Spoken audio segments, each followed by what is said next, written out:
Basa mula sa aklat ni Propeta Isaías. Noong mga araw na iyon, nagkasakit ng malubha si Ezekias, kaya siya'y dinalaw ni Isaías na anak ni Amoz.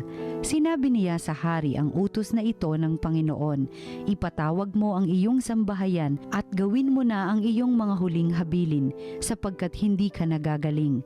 Pagkarinig nito, humarap siya sa dingding at nanalangin, "O Panginoon, alam mo kung paano ako namuhay sa iyong harapan. Naglingkod ako sa iyo ng tapat at ang ginawa ko'y pawang nakalulugod sa iyong paningin." Pagkatapos, nanangis siya ng malakas. Nagsalita uli ang Panginoon kay Isaías, wika sa kanya, "Sabihin mo kay Ezekias, ang sinasabi ng Panginoon, ang Diyos ng iyong ninunong si David. Nakita ko ang iyong pagluhat, narinig ko ang iyong dalangin, kaya 15 taon ka pang mabubuhay. Hindi lamang iyon, ikaw at ang lungsod na ito'y hindi maaano, pagkat ipagtatanggol ko kayo laban sa hari ng Assyria." Si Isaías ay nagpakuha ng pantapal na igos para sa bukol ni Ezekias. Gumaling naman ito, at itinanong ni Ezekias, "Ano ang magiging palatandaan na ako'y maaari nang umakyat sa templo?" "Ito ang palatandaang ibibigay sa iyo ng Panginoon para patunayang tutup din niya ang kanyang pangako. Ang anino sa orasan sa palasyo ni Haring Akaz ay pababalikin niya ng 10 guhit, at gayon nga ang nangyari." Ang salita ng Diyos. Buhay ko'y iyong iniligtas, pag-iral ko'y walang wakas. Minsay nasabi kong sa katanghalian ng buhay, ako ay papanaw. Sa daigdig ng patay, ako ay masasadlak upang manatili roong walang hanggan. Buhay ko'y iyong iniligtas, pag-iral ko'y walang wakas. At nasabi ko ring di na makikita ang Panginoon at sino mang nabubuhay. Buhay ko'y iyong iniligtas, pag-iral ko'y walang wakas. Katulad ng toldang tirahan ng pastol, inalis sa akin ang aking tahanan. Ang abang buhay ko'y pinuputol mo na tulad ng tela sa isang habihan. Buhay ko'y iyong iniligtas, pag-iral ko'y walang wakas. O poon, ang mga nilikha ay nabubuhay dahilan sa iyo. Ako'y pagalingin at ang aking lakas sana'y ibalik mo. Buhay ko'y iyong iniligtas, pag-iral ko'y walang wakas. Ang mabuting balita ng Panginoon ayon kay San Mateo. Noong panahong iyon, isang araw ng pamamahinga, naparaan si Jesus sa triguhan. Nagutom ang kasama niyang mga alagad, kaya't nangitil sila ng uhay at kinain ang mga butil. Nang makita ito ng mga Pariseyo, sinabi nila sa kanya, "Tingnan mo ang ginagawa ng iyong mga alagad. Bawal iyan kung araw ng pamamahinga." Sumagot si Jesus, "Hindi ba ninyo nabasa ang ginawa ni David nang magutom siya at ang kanyang mga kasama?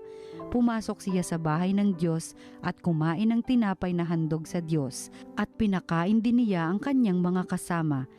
Labag sa kautusan na kanin nila ang tinapay na iyon, sapagkat ang mga saserdote lamang ang may karapatang kumain niyon.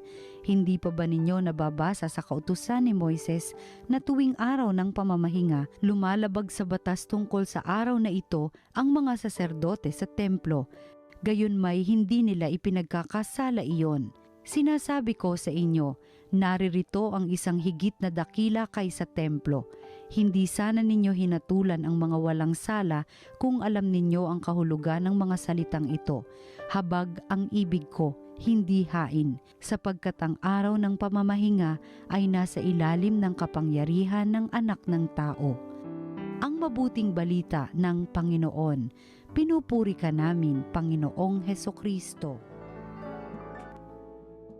Kaugnay ng ating ebanghelyo, sa araw na ito, mayroong isang karanasan sa parokya na hindi ko makalimutan. Siguro ay 30 o mahigit pa doon na taon ang lumipas nang ito ay nangyari. Meron kasing isang samahang pangsimbahan na may magandang naisip. Sila ay may mga food bags, mga pagkain na ipamimigay sa mga mahihirap sa may dalampasigan.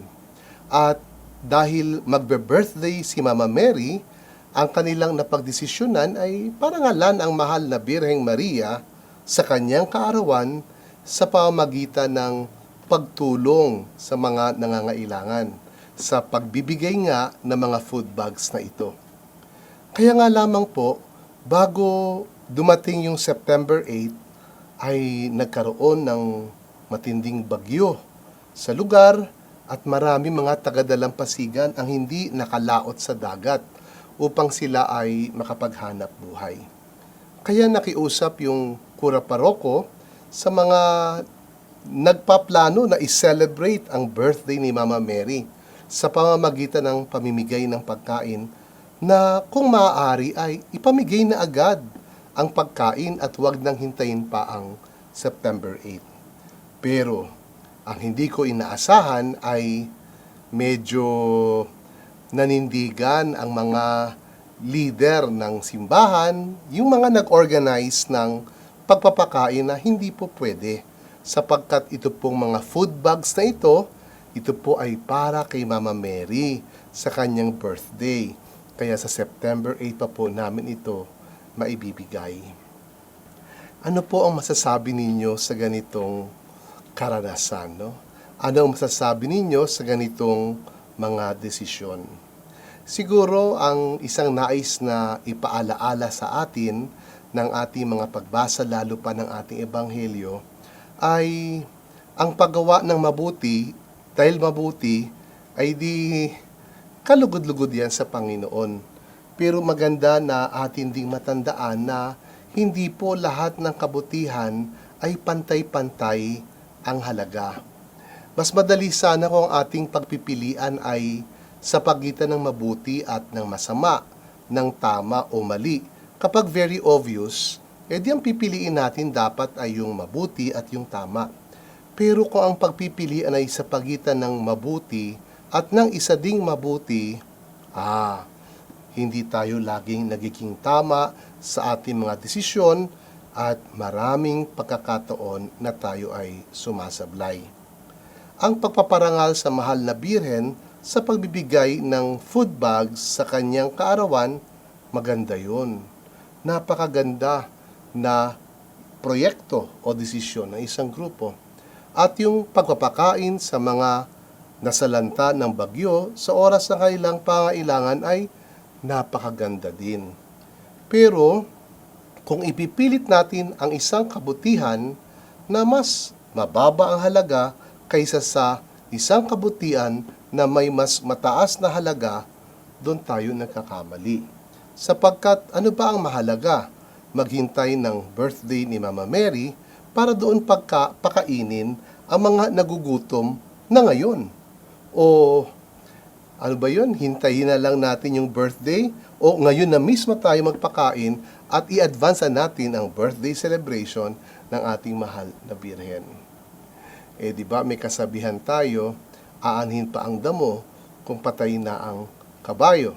Pero minsan yung ganitong mga kasabihan o sabihin ng yung mga common sense ay ating nakakalimutan dala ng mga pagpapahalaga natin sa kabutihan na akala natin ay pantay-pantay.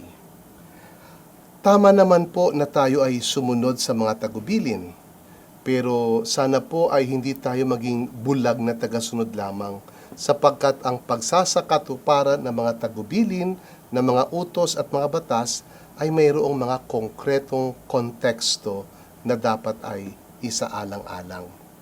Katulad po sa ebanghelyo na ating napakinggan, no? Ang mga alagad ng Panginoong Hesus ay nakondena o napagsabihan ng mga lider ng relihiyon sapagkat sila ay nag-aani ng trigo para maibsan ang kanilang gutom, kaya nga lamang sila ay nag-aani ng trigo sa araw ng pamamahinga.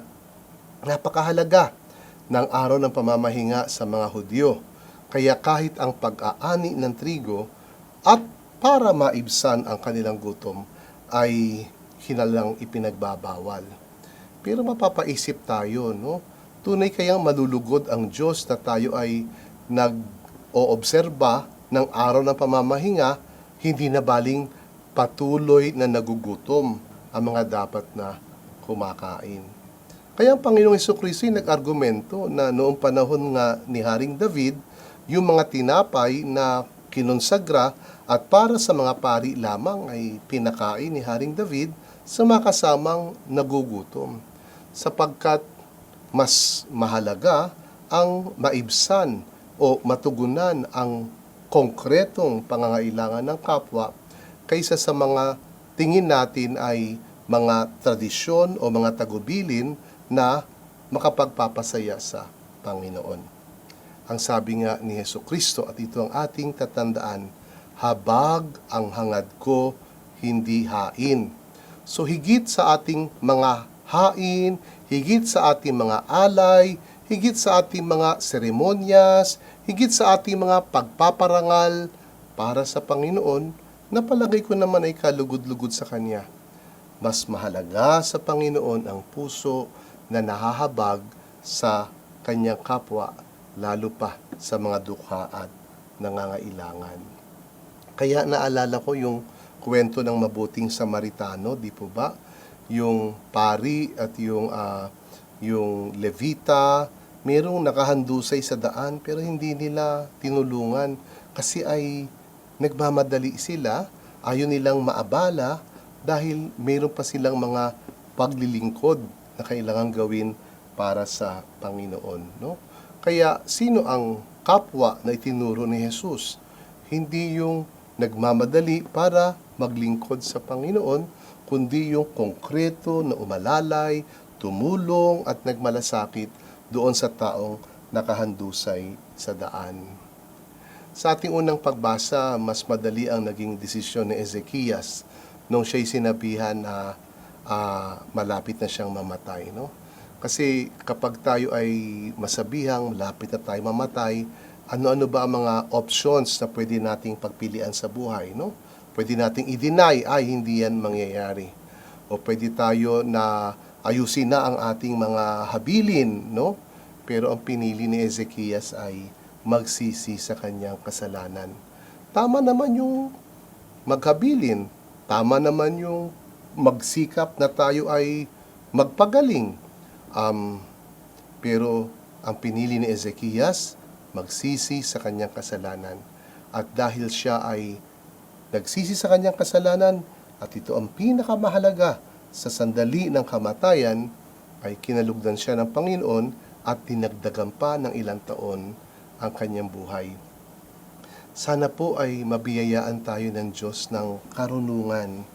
Karunungan na sa pagitan ng mabuti at ng masama, ang piliin natin lagi ay mabuti.